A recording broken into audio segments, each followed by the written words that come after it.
As you already know, 2023 was a big year for gaming. But it's not just because of all the good games that came out, it's because of me! This was the year Duck Nugget was born. Or hatched? Or fried? Anyway, what games did Duck Nugget, aka me, like the most? What are the top 10 tastiest games of 2023? Number 10. WarioWare Move It. This little game barely made it to my top 10 list, and it did so by hitting a lot of my nostalgia nerves. You see, one of the games I played the most in my childhood was WarioWare Smooth Moves on the Wii, so I always longed for another WarioWare game like it. And I can safely say that Move It is that. A bunch of wacky micro games that require some wacky movements to beat. And this time with less bad motion controls. This game certainly kept my arms flailing and my booty rocking. But I do wish it had been rougher and lasted longer. The thing that keeps this game from getting higher on the list is that it's quite short and a lot easier than I would have liked. Number 9. Ghost Runner 2. I hadn't been a big fan of first-person games until I played the first Ghost Runner in 2020. Instead of standing still behind cover and playing whack-a-mole with heads like was used to in other first-person games, Ghost Runner had me running, jumping, and slashing heads. Instead of being a buffoon with a shooty gun, I was now a cyber ninja with a fierce blade. I know I'm talking a lot about the first Ghost Runner game now, but that's because number 2 is mostly more of the same. While more of the same isn't necessarily a bad thing, it does make me rank the game lower than some more innovative games on my list. What makes Ghost Runner 2 stand out though, is the addition of a cyber ninja motorcycle. And this thing is awesome. So awesome, in fact, that I was sad whenever the game made me do anything other than ride it. Number 8. Bramble, the Mountain King. This is another game in one of my favorite game genres. Little kid gets tortured in horrific situations and occasionally killed by horrific creatures. Games like Limbo, Inside, and Little Nightmares. But what sets this game apart from those, and makes me especially interested, is that it's based on Scandinavian folklore. Basically trolls, gnomes, fairies, and nakken. I'm from the Scandinavian country Norway, so I've actually grown up with these creatures, and always wanted to see a game made with them. I actually made a game like this with some of my friends in 2022, but that is a tale for another video. Like the other games in the genre, Bramble is a great joyride from each horrific scene to the next, but with some beautiful Scandinavian scenery and music along the way.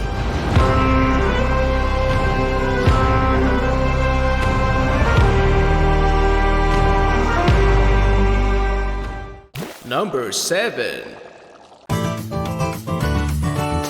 Super Mario Bros. Wonder. I've always liked the 2D Mario games, but only liked, never loved. They've always been just alright, until Super Mario Bros. Wonder, which is wonderful! And the reason it is so wonderful is not just Elephant Mario, but the singing piranha plants.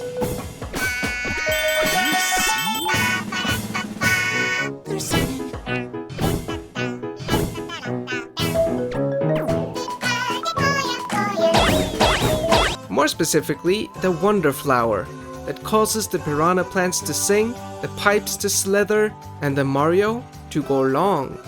I love the random chaos out of nowhere, and the Wonder Flower adds that to absolutely every stage. I never knew what to expect. I actually have nothing but praise for this game, because it's fun and refreshing the entire way through.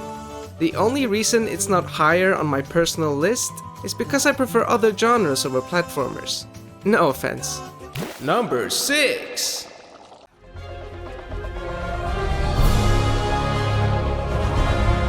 Marvel's Spider-Man 2. Insomniac's first Spider-Man game and the Miles Morales spin-off are two of the only games I have ever 100%ed, because I love Spider-Man. and how the games make you feel like him. So with Spider-Man 2 letting you feel like two Spider-Men at once, it was bound to be good. And it was good. The web swinging felt better than ever with new moves and the wingsuit.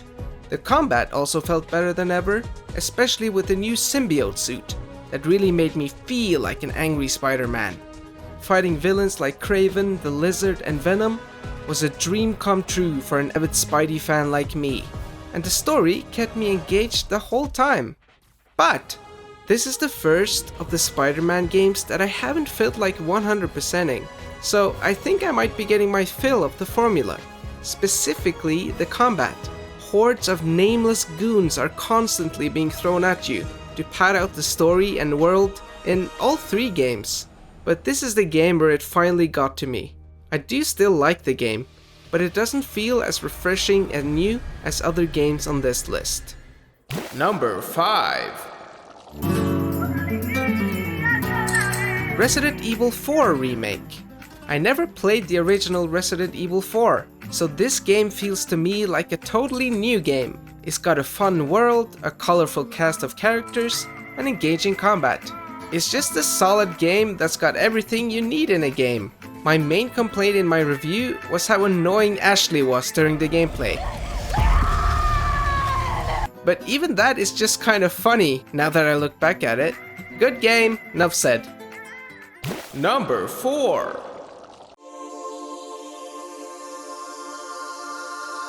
Cocoon.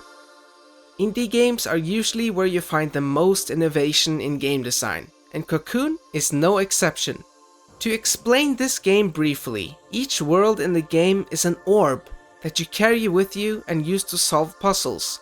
But you also enter each orb's world to solve their puzzles using the other orb's worlds. Very quickly, the game devolves into madness, where you put worlds within worlds within worlds within worlds, etc. And it gets kinda hard to comprehend what you're actually doing. But what's important is that you're doing something cool and feeling smart while doing it. And at the end of it all, you realize that you've played one of the best games of the year. Number 3. Wild Frost. One of my favorite game genres is roguelike deck builders, like Slay the Spire and Inscription. And Wild Frost is like those two, but with a much more appealing art style. At least to me, since I look like a baby cartoon. Anyway, Wild Frost's gameplay is like other roguelike deck builders, but set up in a way that reminds me of party-based RPGs, with its fun variety of characters. Each character card has different strengths and abilities, and you need to pick ones that work well together in your deck to beat each encounter. What really sets this game apart for me is what happens when you win against the final boss in a run.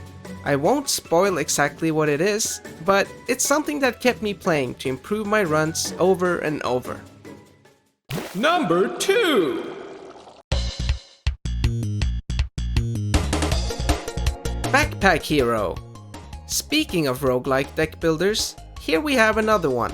Except this isn't exactly a deck builder. It's more of a backpack stuffer. Because instead of using cards in a deck you build to defeat enemies, you use items that you've managed to stuff into your backpack. The game speaks to me a lot actually, because in real life, I carry a backpack with me wherever I go, and make daily decisions on what to stuff it with to survive.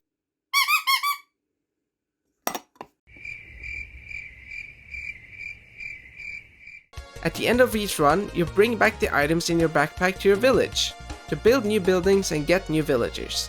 The fun backpack gameplay in the dungeons, combined with the satisfaction of growing your village between each run, is what makes it the second best game of the year for me.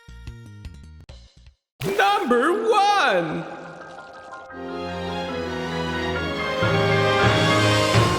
The Legend of Zelda: Tears of the Kingdom. Well, this wasn't really a surprise. I made a whopping 3 videos about this game, which gained me like 300 subs, and one of my clips from the game got a whopping 220k views on TikTok. And in the 23-minute long review I made, I gave it the highest possible score on the taste meter. Of course it's earned the top spot on my list. Anything else would feel like me stabbing the game in the back. But about the game, the world is full of life, the story is gripping, and the game mechanics are jaw-dropping in how much freedom you have with them. I couldn't really ask for anything more from the sequel to my favorite game of all time.